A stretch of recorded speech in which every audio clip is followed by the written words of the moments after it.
Hello friends, welcome to my channel love to cook with Shubhra. আজকে আমি নিয়ে চলে এসেছি একটি মাছের রেসিপি, খুবই ঘরোয়া পদ্ধতিতে রান্না। সবাই দেখতে থাকো। যারা নতুন শিখছো তাদের খুব কাজে লাগবে, যাদের নতুন বিয়ে হয়েছে, নতুন রান্না করতে হচ্ছে তাদেরও কাজে লাগবে আশা করি। তো চলো শুরু করা যাক। প্রথমেই গ্যাসে একটা কড়াই বসিয়ে দিয়ে কড়াইটাকে ভালো করে গরম করে নিয়ে তার মধ্যে দিয়ে দিলাম আমি কিছুটা সর্ষের তেল। এবার সর্ষের তেলটাকে ভালো করে গরম করে নেব। তো দেখো তেলটা খুব ভালো মতন গরম হয়ে গেছে, তেল থেকে তো গরম হতে শুরু করেছে।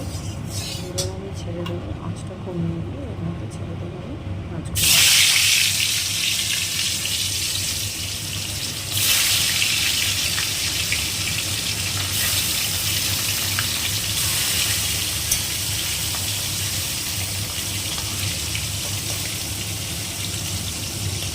ভেজে নেব ভালো করে।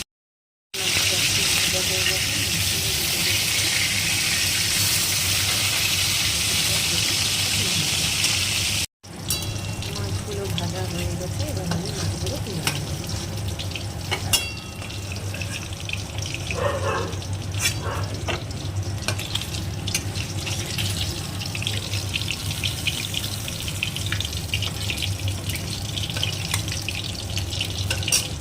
এবার আমি তেলের মধ্যে ফোড়ন দিয়ে দেবো শুকনো লঙ্কা, তেজপাতা, জিরে।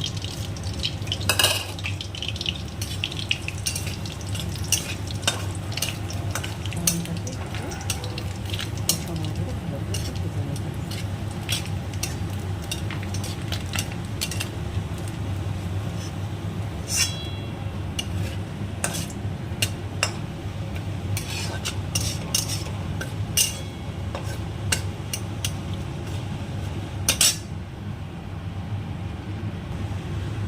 থেকে একটা সুন্দর গন্ধ বেরোলে ওর মধ্যে ছেড়ে দেবো পেঁয়াজ।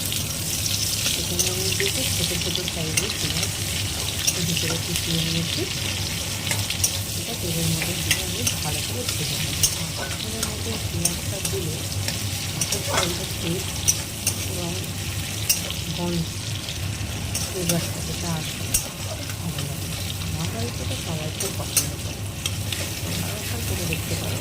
অনেকেই খাও, আবার যারা খায় না তারাও একবার করে দেখতে পারো, ভালো লাগবে। মাছটা ভাজা হতে হতে আমি এর মধ্যে দিয়ে দেবো সামান্য একটু চিনি আর সামান্য একটু নুন। যে কোনো রান্নার 2-4 দানা চিনি দিলে, চিনিটা ক্যারামেলাইজ হয়ে দিয়ে রান্নার খাবারটা খুব ভালো করে এবং স্বাদটাও অনেকটা বাড়িয়ে দেয় এবং ব্যালেন্সও করে। নুন চিনির যে ব্যালেন্সটা সেটা খুব ভালো। এবার পেঁয়াজটা আমি ভালো করে ভেজে নেব। দেখো পেঁয়াজটা খুব ভালো করে ভাজা হয়ে গেছে, আমি এর মধ্যে দিয়ে দেবো আদা বাটা। আবার কাঁচা গন্ধটা না চলে যাওয়া পর্যন্ত আদাটা ভালো করে ভেজে নিতে হবে।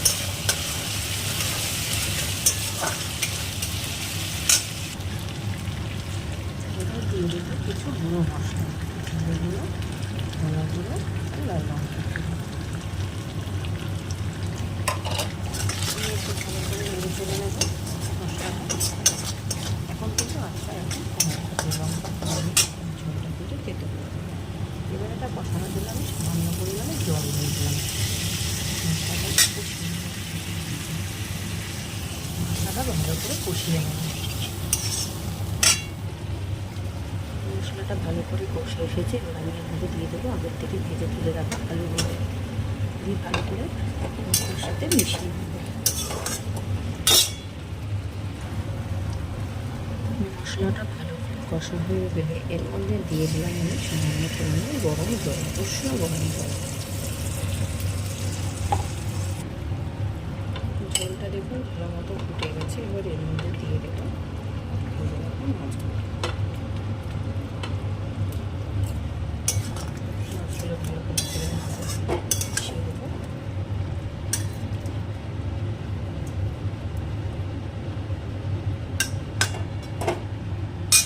এই পর্যায়ে নুনটা এবার দেখে নেবো। এর মধ্যে আমি আরেকটু নুন অ্যাড করে দিচ্ছি। পেঁয়াজ ভাজার সময় যেহেতু আমি অল্প একটু নুন দিয়েছিলাম, তাই সেই মাপ করে আরেকটু নুন দিয়ে দিলাম।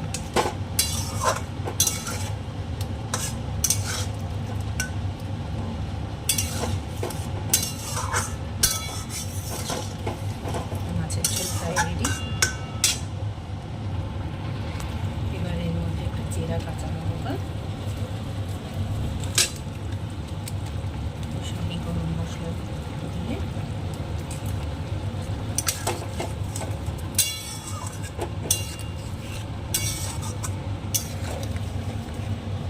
গ্যাসের ফ্লেমটাকে অফ করে দিয়ে কিছু দিয়ে রেস্ট করে দিই। ব্যাস হয়ে গেল আমার মাছের ঝোল রেডি। ভিডিওটা ভালো লাগলে একটা লাইক, কমেন্ট, শেয়ার করে দেবেন এবং সাবস্ক্রাইব করে পাশে থাকবেন। Bye bye.